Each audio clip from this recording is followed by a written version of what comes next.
Webster. This is Jake Ginger with MHT Seminars. Hey, we have been encouraging folks to at least, one night a month get together with other folks in their office and do door-to-door work. We find that strength in numbers helps build your resolve and helps build your motivation and your skill level and your confidence. All these good things just by going door-to-door. Not to mention there's a bit of accountability. And just a tad of accountability, and we're all about that. One thing that we have found is that people, when they get a list like Short Sale Pro Logic or the list that the title companies provide, the NED lists that are much older than the ones you can get with Short Sale Pro Logic, is that they don't know how to translate that list into actual door-to-door work. So though this is a little bit mundane, we'd like to just show you step by step how we prepare a list to go actually going door-to-door tonight or tomorrow. So I'm going to go to the dashboard here, and let's take a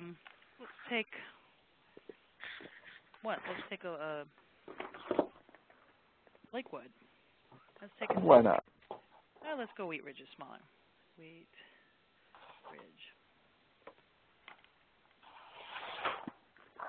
We just typed this up into the search, and would you look at that? 392 matches. Just a few. Jake, are you ready to go door to door? Let's go do it. Hey, I'm going to further modify this. If you saw where I just hit that modify button, I'm going to pull this down. If we go down to listing status here, all of those that we picked up, the 392, are houses that are listed or unlisted. And I'm going to want to now narrow this down to unlisted properties only. And I think, what else? Let's also, well, let's see, we can't search by the principal. We don't want to do the principal, outstanding principal, I don't think. No. I'm going to hit search here.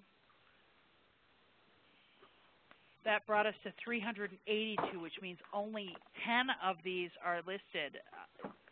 It's Do we incredible need to me. any further argument on why on earth you guys should be out going door to door? Look at that. That's a veritable treasure trove of door-to-door opportunity. All right, so I'm going to go ahead and download this entire list. So do you see up here where it's got the total matches? I'm going to hit the CSV, which is going to download a comma delimited, what is that? Comma, help. It's a bigger word than I have in my vocabulary. See? All right, look at that. We'd like to give you a brief tutorial of Excel for those of you who do not love it the way I do. I'm kind of an Excel freak, Jake, will tell you. Just a wee bit. Just a little bit. But look at this spreadsheet sheet. We've got the basic 2-minute tutorial on Excel is that you've got columns. These are the columns, A, B, C, D, E, F, etc. And you've got rows, 1, 2, 3, 4. This top row is always going to be a title row, and usually it'll be fixed in on a spreadsheet like this. But the thing that makes this a very powerful program is that you can highlight and then sort by any one of these columns. You can sort by any one of these rows. The trick is to make sure that you grab the entire piece of data, the entire spreadsheet when you're getting ready to sort. And there's a couple of ways to do this. But when I'm taking a look at how I'm going to narrow down these properties, let's first of all perhaps just say we're going to utilize one zip code. So I'm going to go ahead and highlight all of these rows all the way to the bottom. I'm going to show you this program. It's pretty cool. We're still going. Okay. So now I've highlighted all those rows. Now I'm going to scroll back up to the top. And of course, you've got this, you can pull this over here and just drag it and pull it up. And you see everything's highlighted now. One of the things with this program that makes it very powerful is its sorting capabilities. So if you're up here, here's your home, right? Here's insert, here's page layout. There's a bunch of stuff up here. We want to go to data, and then we want to hit this sort button. This sort button will allow us to sort by multiple lines if we want to. So we could say we want to sort it first by zip code, then by price range if we wanted to. for purposes of this discussion, we're just going to sort it by the zip code. Depending on whether or not we grabbed it on the first row and included this title row, it's either going to be calling that zip code, or it's going to call it column F. In this case, it's calling it zip code. So pull on down to here, click on that, and then hit OK and watch what happens to the zip code column. See, now we've got all these. Let's just say that we're going to only work the properties in 80002 because we want to have a nice tight geographic area. So now what I'm going to do is I'm going to pull and highlight all the rest of these properties, and then I'm going to hit right-click over the highlighted area and then pull down to delete. Now we have narrowed this list down to 28 records. There are some other things. When I go out door-to-door tonight, I don't really need to have all of this information that the list provides. So I think I'm going to go ahead and delete the county. I know what county I'm going to be knocking in tonight. And I'm going to delete the state and the zip because now we know where we are. I don't think I need the parcel number or the beds or baths or square footage. I don't need any of this garbage for purposes of door-to-door, right? I'm also going to pull out a pool, foreclosure filing number. I think I'm going to leave the principal amount in there. And I want the owner.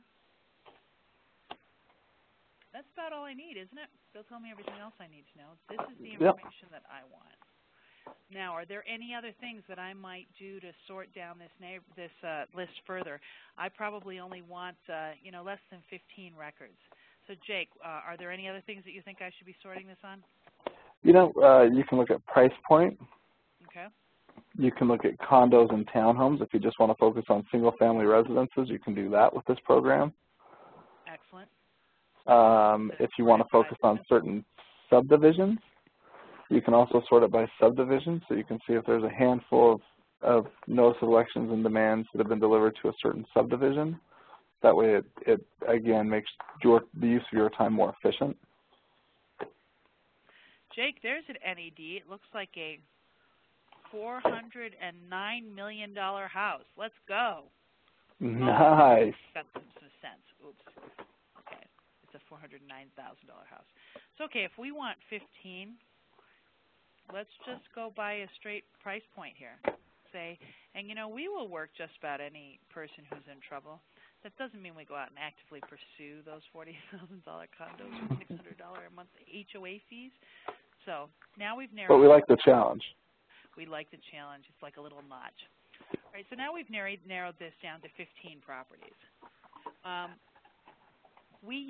You can use Streets and Trips. It will allow you, if you're familiar with that program, if you use the data import wizard, you can just drop this entire list into Microsoft Streets and Trips, and it'll sort it for you. We've been having some technical problems showing that to you on this, so we're just going to utilize the MapQuest. So here I'm going to copy this address. So I highlight it up here. I hit right-click over it, and then I hit the copy button. Then I'm going to go to a MapQuest page, and I'm going to add a property. I'm going to add this property right here. Paste.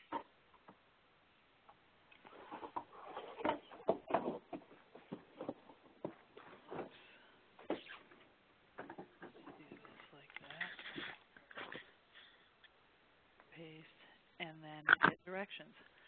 Now, what a lot of people don't know about MapQuest is that you can create multiple properties on here. You can get as many as you want to. I'm sure there's some outside limits on this, but I don't know what it is, so we're not going to worry about it. If there's a limit of 30 properties and you have any intention on going out and getting 30 doors that you're going to knock on, you're hardier than I, so we're just not going to talk about it. All right, now we're going back. I just cut and paste that, and now I'm going to paste this in here. Right-click, paste. Then I'm going to add another stop, so on. Once we add those 15 stops in here and I hit get directions, it's going to give me routes in here, and I can change those routes if I want to. I can move them up and down. I would suggest that you save this map. By doing so, you're likely to be, save it as a favorite because you're likely to use this same map again next week when you come out and do door-to-door. So you'll save yourself a little bit of trouble and time putting this together if you save this map. So when you're getting ready to do door-to-door, you're going to walk out of the door with this map. You're going to have some materials to talk with people about at the door, and you're also going to have this spreadsheet of owners and their public sale dates and where they live and what they owe and what their name is. Jake, do you have anything to add, or did I miss anything? Nope, you pretty much got it all. Just the key to remember this is it's a tool for efficiency. You don't want to be running across town back and forth and all over the place if you can avoid that. So definitely do your best to keep things tight, create a good, efficient route, and knock at a time when people are going to be home. Excellent. Well, thank you again. We are Jake Ginger and Roxanne Webster with MHT Seminars. We also, in addition to running a thriving, successful business, we also have a very good coaching program where we will show you the ins and outs on how to build a business with short sales and how to do those short sales properly.